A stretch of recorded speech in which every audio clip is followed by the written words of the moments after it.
Hola, qué gusto estar aquí para meternos a fondo en un tema verdaderamente central. Esta relación, a veces compleja, entre Dios y su pueblo. Hoy vamos a verla a través de un pacto muy específico y un modelo que nos revela muchísimo. Así es. Vamos a usar textos clave, claro, de Éxodo, de Ezequiel, también del Nuevo Testamento, y algunas reflexiones complementarias del espíritu de profecía que nos dan una perspectiva adicional. Exacto. La idea es explorar a fondo qué significa este pacto, ¿no? ¿Cómo es que Dios quiere habitar con nosotros y qué nos da, qué herramientas nos ofrece para vivir como Él quiere? Es como un viaje al corazón de la devoción, diría yo. Ujú. Y bueno, la pregunta que nos podríamos hacer es, ¿realmente hemos pensado qué se necesita para construir y mantener una relación profunda, especialmente con lo divino? Las fuentes de hoy nos dan una visión, la verdad, fascinante sobre ese compromiso mutuo. Exacto. Y esta exploración, como dices, nos lleva desde un momento súper solemne, en la ratificación de un pacto allá en el Sinaí, hasta instrucciones muy, muy detalladas para un lugar de encuentro físico, ¿no? Entre Dios y la humanidad. Ajá. Vamos a ver esa interacción constante entre la promesa humana, que bueno, ya sabemos que a veces es un poco frágil. Un poquito así. Ujú. La necesidad que tenemos de un poder que no es nuestro y ese deseo persistente de Dios por estar cerca, por la comunión. Vamos a analizar el papel de la palabra, de la sangre, qué significaba eso de ver a Dios. Que suena increíble. Suena increíble. La promesa de un corazón nuevo, la importancia del santuario como un modelo y cómo Dios capacita, da dones para el servicio. Perfecto. Pues arranquemos, si te parece, con la idea del sábado, la introducción general. Dios, creador, redentor, anhela estar con su pueblo. Éxodo 24:3 lo pone así. Haremos todo lo que el Señor ha dicho. Ujú. Sueña tan decidido, ¿no? Pero, como decías, la historia después nos muestra que, bueno, la cosa es más compleja. Sí, la intención está, pero sostenerla es otra cosa. Y las fuentes enfatizan justo eso, que la relación requiere tiempo, requiere esfuerzo. No es algo pasivo. Implica estudiar su palabra, orar, testificar. O sea, no basta con decir, sí, quiero. No, para nada. Y un punto clave que resaltan es que el enfoque debe estar en Dios, citando Hebreos 12. Poner los ojos en Jesús, no tanto en nosotros mismos y nuestras capacidades o incapacidades. Y es esa conexión, esa mirada puesta en Él, la que nos capacita para obedecer. Apocalipsis 14 habla de los que guardan los mandamientos y la fe de Jesús. Es una obediencia que viene de esa conexión. Exactamente. Y este deseo divino de comunión es, pues, la base de todo. No se trata de rituales vacíos, sino de una relación viva, dinámica. Los textos complementarios que mencionabas del espíritu de profecía profundizan en esto. Dios nos habla a través de su palabra. Ajá. Estudiarla no es solo, digamos, acumular información bíblica. Es un medio para conocer el carácter de Dios, para ver a Cristo, como dice Juan 5:39, ¿no? Ellas son las que dan testimonio de mí. Y se usan metáforas muy fuertes, como la palabra siendo agua viva o pan vivo, ¿verdad? Citando Juan 6. Sí, y la idea es que aquello en lo que meditamos es lo que realmente nutre nuestra vida espiritual. Incluso se menciona que fortalece la inteligencia. Por eso la insistencia en un estudio que no sea superficial, sino metódico. Meditar hasta que comprendamos el significado y cómo se relaciona con el gran plan de salvación. Mm. Y esto, bueno, nos lleva a preguntarnos, ¿no? ¿Cómo cambia nuestra forma de leer la Biblia si la vemos como un encuentro personal con Dios? Y no solo como, pues, un libro de reglas o de historias antiguas. Cambia todo, ¿no? La perspectiva es diferente. Totalmente. Ok, pasemos al domingo. Éxodo 24, versículos 1 al 8. Una escena potente. La ratificación formal del pacto. Sí, muy visual además. Totalmente. Y hay dos elementos que saltan a la vista. El libro del pacto, que se lee, y la sangre, que se rocía. A ver, entremos de eso. Vale. El pueblo vuelve a prometer, ahí en el versículo 7. Haremos todas las cosas que Jehová ha dicho y obedeceremos. Otra vez, el compromiso fuerte. Es una ceremonia fascinante, llena de simbolismo. La lectura del libro del pacto es fundamental. Asegura que el pueblo entiende los términos del acuerdo. Es como un consentimiento informado, ¿no? Saben a qué se están comprometiendo. Claro, no es un cheque en blanco. Exacto. Y luego está la sangre. La sangre aquí es multifacética. Primero, representa la vida que se entrega en sacrificio. Se mencionan holocaustos, que eran ofrendas quemadas completamente, y sacrificios de paz, que eran más bien ofrendas de comunión, para celebrar la relación. Ujú. Y la forma en que se usa es clave. La mitad de la sangre se rocía sobre el altar, consagrando la relación a Dios, por así decirlo. Y la otra mitad se rocía sobre el pueblo, ¿Qué significa eso? ¿Rociar la sangre sobre la gente? pues simboliza la aplicación de los beneficios del pacto a ellos, pero también su responsabilidad dentro del mismo. Los une directamente al sacrificio y a los términos del acuerdo, pero hay algo más profundo. Sí. ¿Qué sería? Que la sangre, en este contexto ritual, no solo sella el pacto, implícitamente ya está señalando la necesidad de expiación por el pecado y, muy importante, la necesidad de un poder externo para poder cumplir lo que acaban de prometer. O sea, ya desde ahí se veía venir que solos no iban a poder. Exacto. Una de las fuentes lo dice de forma muy clara. Israel solo podía seguir esas instrucciones en virtud de los méritos de Cristo. O sea, apunta ya hacia adelante. Esto conecta directamente con la fragilidad humana que mencionábamos. Aunque su promesa era sincera en ese momento, las fuentes sugieren que no eran realmente conscientes de su propia debilidad, de su tendencia a fallar. La ceremonia misma, con todo y sacrificio, ya estaba insinuando, van a necesitar ayuda, van a necesitar gracia. Qué interesante. Y aquí es donde entran de nuevo las reflexiones complementarias, ¿cierto? Hablan de la transformación del corazón. Sí, describen cuál es el objetivo final de este pacto mediado por la gracia. No solo un cambio de conducta externa, sino una transformación interna. Hablan de ser nuevas criaturas en Cristo Jesús, de que broten los frutos del Espíritu y señalan al amor como la motivación principal. Citan aquello de, nosotros amamos por cuanto Él nos amó primero. El amor como motor. Exacto. Y sugieren que es este amor, que viene de Dios, lo que realmente embellece el carácter y hace que la obediencia no se sienta como una carga pesada, sino como una respuesta natural. Pero esto nos lleva a la pregunta incómoda del domingo. Sí, la pregunta que nos interpela a todos, yo creo. ¿Cuántas veces hemos dicho, sí, Señor, haré lo que digas, con toda sinceridad, y al poco tiempo, fallamos? Incontables, me temo. Exacto. Y la conclusión a la que apuntan las fuentes es esa. La única solución real y duradera no está en redoblar nuestros esfuerzos o nuestra fuerza de voluntad, que es limitada, sino en buscar y recibir esa ayuda externa, la gracia de Dios que nos transforma desde adentro. Muy claro. Bueno, pasemos al lunes, porque la cosa se pone aún más intensa. Ver a Dios. Éxodo 24, versículos 9 al 11. Moisés, Aarón, sus hijos Nadab y Abiú, y 70 ancianos, ven al Dios de Israel. Imagínate la escena. Es que la descripción es increíble. Debajo de sus pies, como un embaldosado de zafiro, semejante al cielo cuando está sereno. A ver, ¿qué significa ver a Dios aquí? Porque sabemos que nadie puede ver a Dios en su esencia y vivir. No. Correcto. Las fuentes lo interpretan como una teofanía. No vieron la esencia divina, imposible para ojos humanos, sino una manifestación visible de su gloria. Una de las reflexiones lo llama contemplar la gloria de su presencia. Fue un privilegio extraordinario, una concesión divina seguramente, para fortalecer su fe, para darles un fundamento sólido como líderes del pueblo. Y después de esta visión tan abrumadora, comen y beben en su presencia. Un banquete de pacto. Esto tiene que tener un significado cultural y simbólico enorme, ¿no? Enorme. En el antiguo cercano Oriente, compartir una comida era un acto social potentísimo. Creaba un vínculo muy fuerte de amistad, de lealtad, de protección mutua. Ser invitado a la mesa de alguien era un gran honor. Imagínate ser invitado a la mesa de Dios. Establecía una relación de intimidad, de confianza, de comunión muy profunda. Y claro, esto tiene ecos muy claros en lo que después sería la Cena del Señor en el Nuevo Testamento. También es una comida de pacto, que celebra el perdón, la salvación y fortalece ese vínculo con Cristo y entre los creyentes.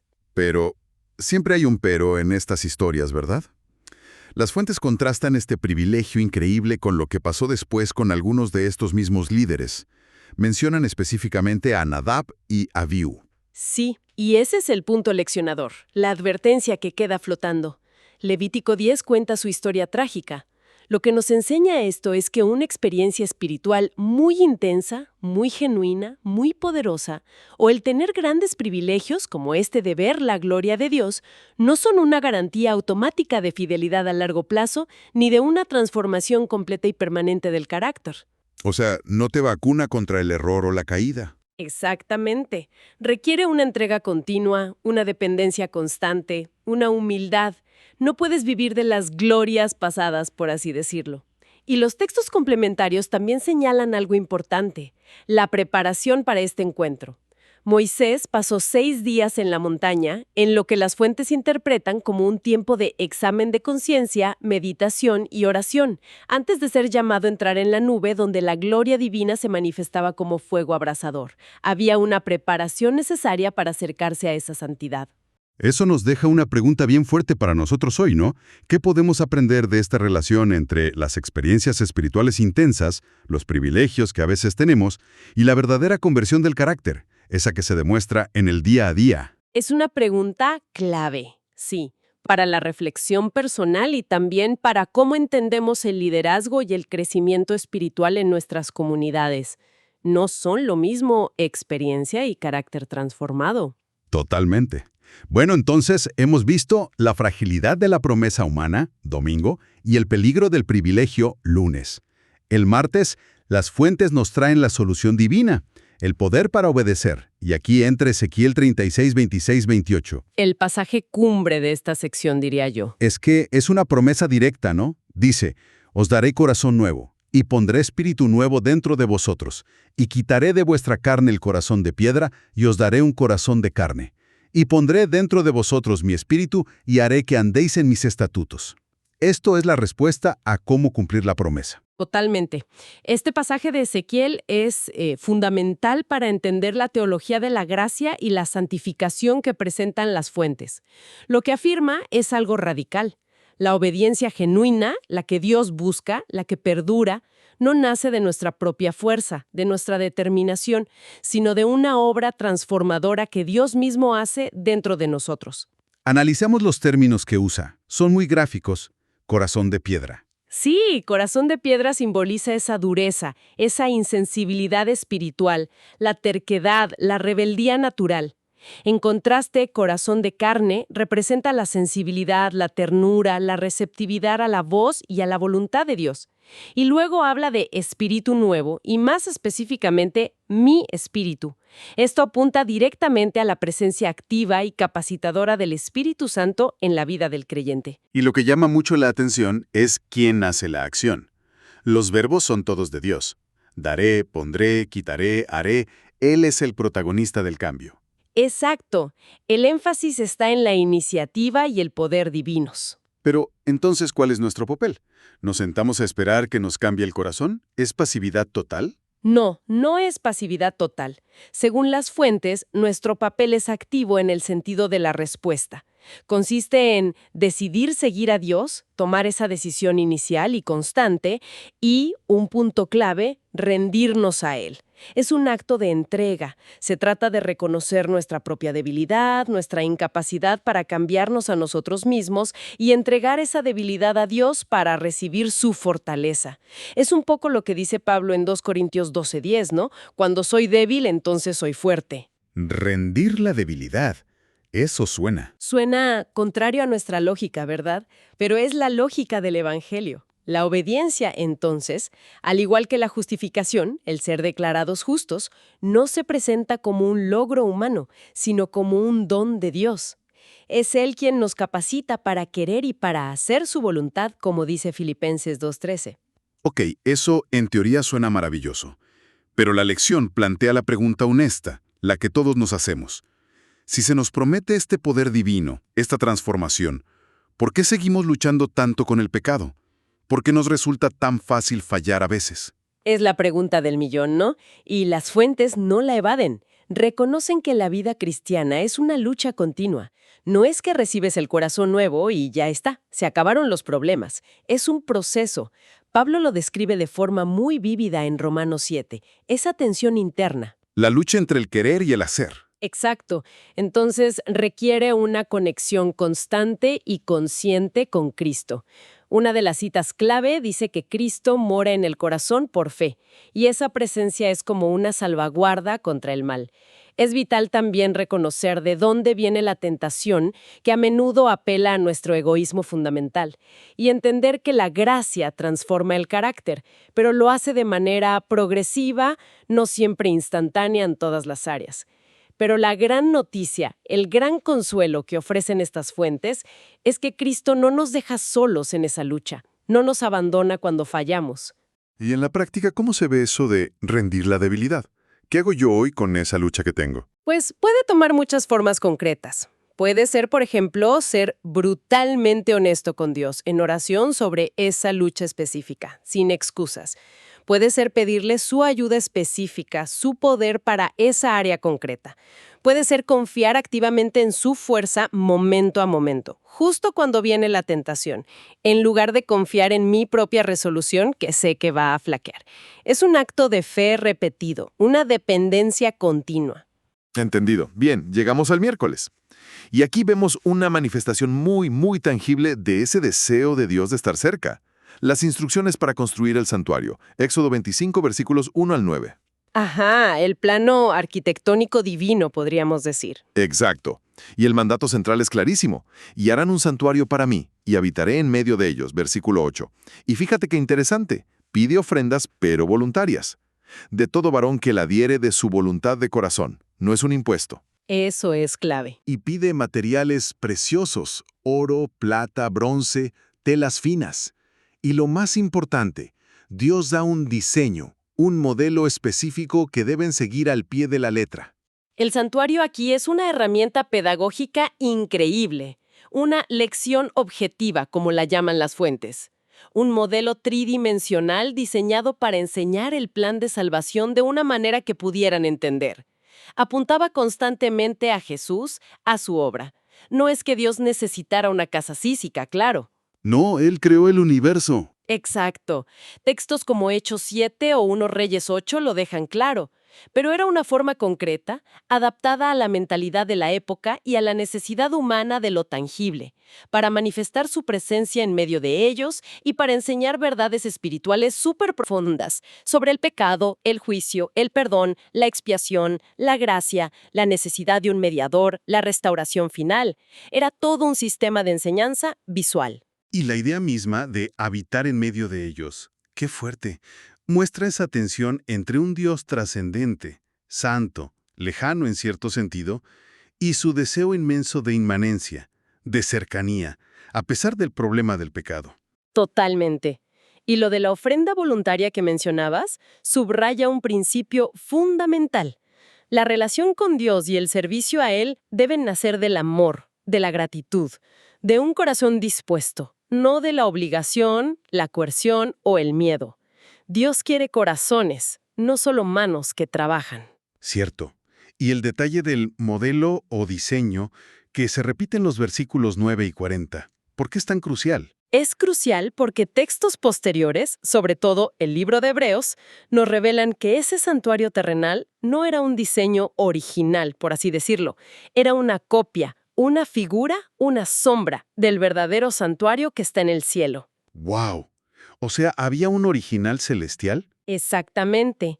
Hebreos 8 y 9 lo explican con detalle. El santuario terrenal era un modelo a escala, una maqueta didáctica, del verdadero centro de operaciones del plan de salvación, donde Cristo ministra como nuestro sumo sacerdote.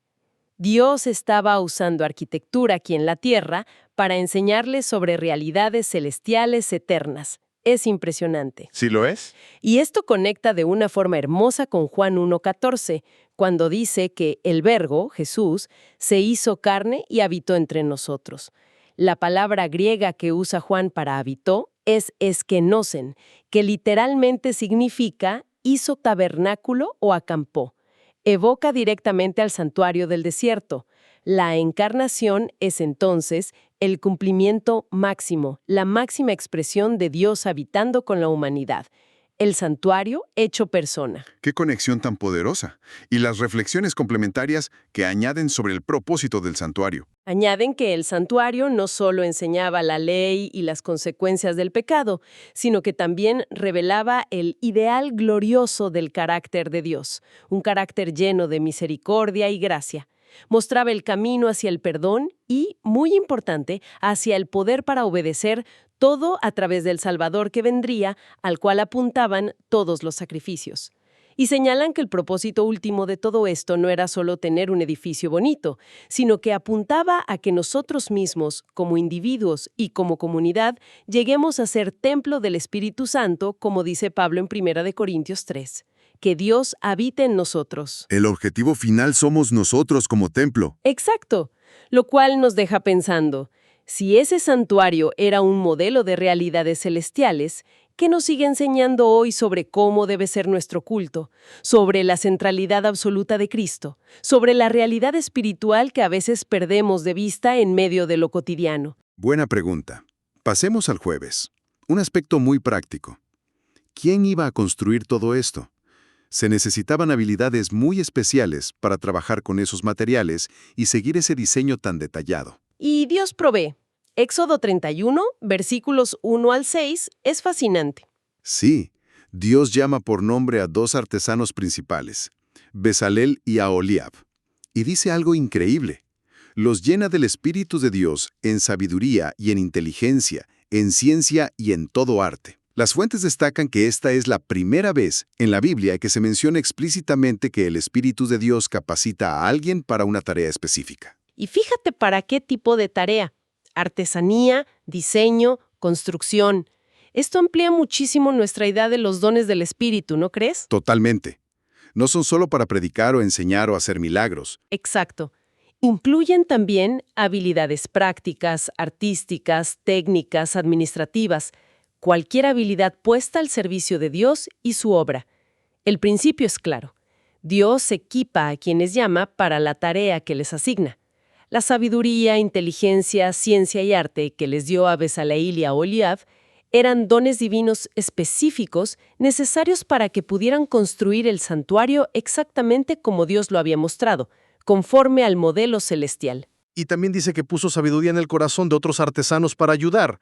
O sea, un trabajo en equipo capacitado por Dios. Así es, un modelo de iglesia trabajando junta, cada uno con sus dones. Pero entonces, justo ahí, en medio de toda esta emoción creativa de empezar a construir algo tan sagrado, ¡pum!, Dios vuelve a enfatizar el sábado.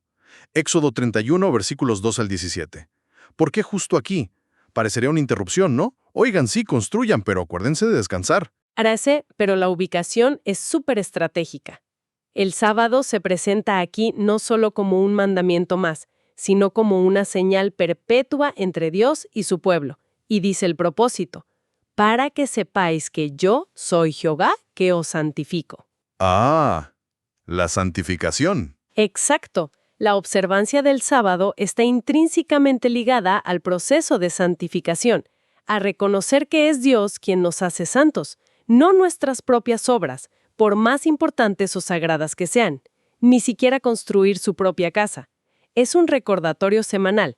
Dependen de mí para ser santos. Qué contrapeso tan necesario, sobre todo cuando uno está muy metido en hacer cosas para Dios. Exactamente.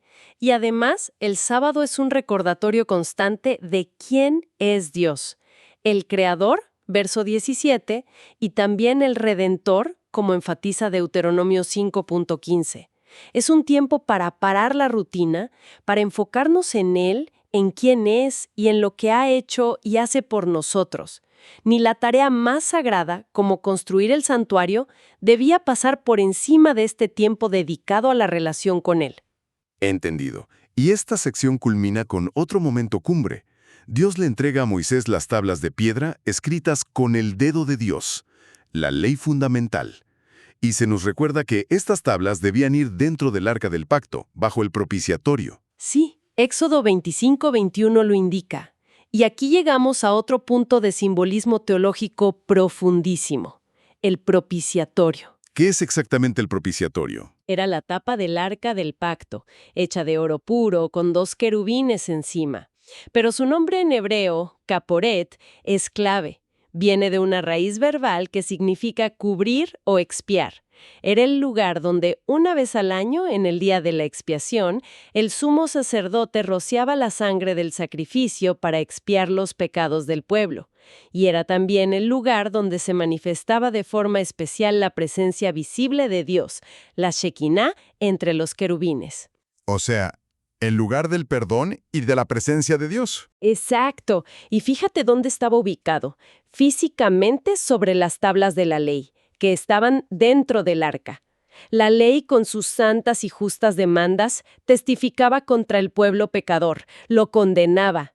El simbolismo es potentísimo. La misericordia y la expiación, representadas por el propiciatorio y el ritual que allí se realizaba, cubren las demandas de la justicia divina que la ley representa. Es el punto de encuentro entre la justicia y la misericordia. Como dice un salmo que cita una de las fuentes, Salmo 85:10, la misericordia y la verdad se encontraron, la justicia y la paz se besaron. Ahí sobre el arca. ¡Qué imagen tan poderosa! Justicia y misericordia encontrándose. Entonces, la pregunta final que plantea la lección es inevitable. ¿Qué esperanza concreta encontramos en que el propiciatorio, el lugar de la misericordia y la expiación, estuviera precisamente sobre la ley que nos condena? La esperanza es total. Es el corazón del Evangelio que ya se estaba revelando allí. Significa que la gracia y el perdón de Dios, que Él mismo provee a través de la expiación, prefigurada allí y cumplida perfectamente en el sacrificio de Cristo, pueden satisfacer las demandas de su propia ley justa, para el pecador que se arrepiente y se acerca a Dios a través del medio que Él mismo estableció. La misericordia triunfa sobre el juicio. Hay un camino para la reconciliación. ¡Uf! ¡Qué recorrido! Hemos ido desde el pacto, la promesa frágil, la visión de la gloria, el poder para obedecer, hasta el modelo del santuario y este encuentro de justicia y misericordia. Es muchísimo material. ¿Cómo podemos llevar todo esto en nuestra vida práctica hoy? Primero, y quizás lo más básico, cultivar activamente la relación personal. Dedicar tiempo de calidad intencional al estudio de la palabra como un encuentro con Dios. Y a la oración, no como una obligación, sino como una necesidad vital. Ajá, la base. Segundo, vivir la obediencia por gracia. O sea, reconocer honestamente que no podemos solos y depender activamente del poder del Espíritu Santo que se nos promete en Ezequiel 36. Pedirle esa transformación del corazón. Dejar de intentar con nuestras fuerzas. Exacto. Tercero, valorar la comunidad de fe. Ver a la iglesia, a nuestros hermanos y hermanas, como ese santuario espiritual donde Dios mora colectivamente hoy, donde nos animamos y nos ayudamos. No es un camino solitario. Para nada. Cuarto, usar nuestros dones, como Bezaleel y Aholiab. Identificar todas nuestras habilidades, las que sean, y ofrecerlas voluntariamente al servicio de Dios y de los demás, sabiendo que Él puede usarlas. Incluyendo las habilidades prácticas. Claro. Quinto, profundizar nuestra experiencia del sábado. Vivirlo no como una lista de prohibiciones, sino como lo que es, una señal gozosa de nuestra relación con Dios como Creador, Redentor y, muy importante, como nuestro santificador. Un tiempo para conectar y ser renovados. Y sexto, vivir la misericordia. Recordar constantemente que, gracias a Cristo, nuestro propiciatorio celestial, la misericordia de Dios nos cubre, y eso nos debe impulsar a extender esa misma misericordia a los demás en nuestras relaciones diarias. Perdonar como hemos sido perdonados. Muy práctico. Ahora, seguro surgen preguntas. Por ejemplo, alguien podría decir, bueno, ¿pero sigue siendo relevante hoy obedecer tan literalmente mandamientos como los del Antiguo Testamento? Es una pregunta válida, y la respuesta que se desprende de estas fuentes es que la obediencia que Dios busca no es un legalismo frío, sino la que nace del amor a Él y es capacitada por su Espíritu. El Espíritu Santo nos guía a vivir los principios eternos de amor a Dios y amor al prójimo, que son el corazón de la ley y reflejan el carácter de Dios. Esa obediencia, que es una respuesta de amor, siempre será relevante. Entendido. ¿Y qué hacemos con rituales que nos suenan tan, extraños hoy, como lo de rociar sangre? Eran símbolos muy poderosos en su contexto cultural y teológico. Estaban diseñados para enseñar verdades profundas de una manera visual y concreta, apuntando siempre a una realidad mayor: el sacrificio único y perfecto de Cristo y nuestra necesidad constante de su gracia y su perdón, para poder acercarnos a un Dios santo. Entender el símbolo nos ayuda a valorar mucho más la sustancia, la realidad que representa, el altísimo costo de nuestra redención. Claro, no son fines en sí mismos, sino señales. Exacto, eran ayudas visuales, podríamos decir. Muy bien. Pues para ir cerrando, si tuviéramos que resumir los puntos clave, lo esencial de toda esta exploración del pacto y el modelo, ¿cuáles serían? Podríamos decir: 1. Dios tiene un deseo profundo, un anhelo por tener una relación íntima y personal con cada uno de nosotros. Eso es fundamental. 2. El pacto, aunque requiere nuestra respuesta voluntaria, es en esencia una iniciativa divina, basada en su gracia y su amor, no en nuestros méritos. Él toma la iniciativa. 3. La obediencia verdadera, la que agrada a Dios y perdura, no viene de nuestra fuerza de voluntad, sino del poder transformador del Espíritu Santo que cambia nuestro corazón de piedra por uno de carne. La fuente del poder es Él. 4. Dios nos equipa fielmente con todo lo que necesitamos: dones, habilidades, su presencia, para cumplir la voluntad y la misión que nos da. No nos manda solos. Nos capacita. 5. El santuario, tanto el terrenal como su realidad celestial, es una lección objetiva impresionante del plan de salvación, que nos muestra cómo la justicia perfecta de la ley es satisfecha por la misericordia y la expiación provistas en Cristo, nuestro sumo sacerdote y propiciatorio. Justicia y misericordia unidas. Y 6. El sábado no es solo un día de descanso, sino una señal vital, un recordatorio semanal de nuestra relación fundamental con Dios como nuestro Creador, nuestro Redentor y nuestro Santificador. Es parte integral de esa relación de pacto. Clarísimo. Vaya viaje hemos hecho, ¿eh? Del Sinaí al santuario, explorando el pacto, la presencia divina, el poder que se nos ofrece. Y la idea de un modelo divino ha sido como un hilo conductor. Exacto. Y eso, fíjate, nos deja con una última reflexión, quizás un poco provocadora.